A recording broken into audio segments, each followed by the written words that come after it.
notice from the Interstellar Safety Council. Your starship will soon enter an area of space where humans have been previously found.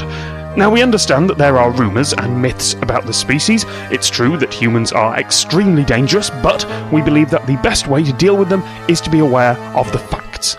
The human world, unlike all other known planets, works on a principle that they call survival of the fittest. For billions of years from the time life first appeared, their world has changed not by cooperation, but by brutal, violent competition. Humans are powered by three things.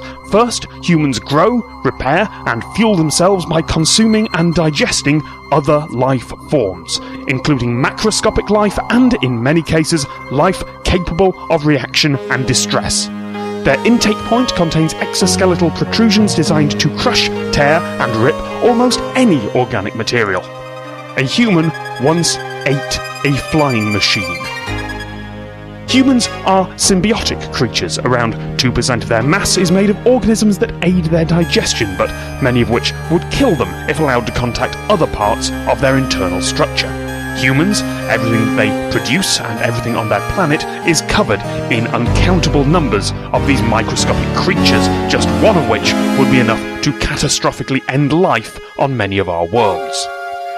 Unlike most species, human sensory organs are adapted for a wide variety of terrestrial environments. They can identify threats and prey by detecting disruptions in the atmosphere, using some electromagnetic frequencies, and using chemical detection. Astonishingly, they are immune to all but the strongest magnetic fields and all known halting problem attacks. Humans have the ability to perform multiple tasks at once. Their many parts can operate automatically without their central mind being consciously aware of it. Most humans are able to concentrate on more than one complicated task at the same time. As a result, they do not need to pause to think between actions or to contemplate their next move in physical combat. They can manipulate objects with incredible speed and precision by simply willing their body to do so. Human recreation includes physical violence, mental competition, deliberate disruption of their thought processes, and in some cases, deliberately placing themselves into potentially lethal situations. Humans do have weaknesses. The second thing that powers them is oxygen.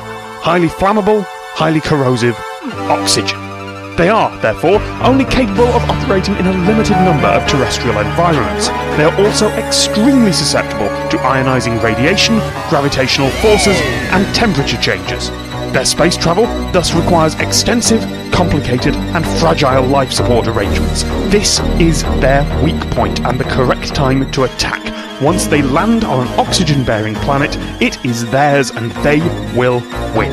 And they will win because their most startling capability is one of self-delusion.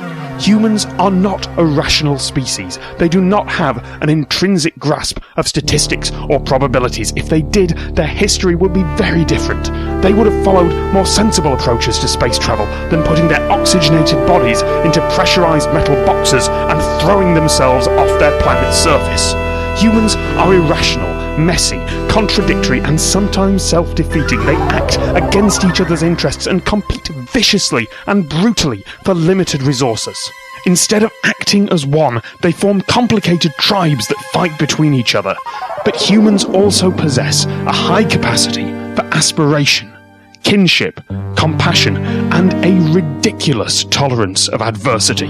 For this reason, they are extremely dangerous and likely to take over a significant part of the galaxy in a very short time. Avoid, if at all possible.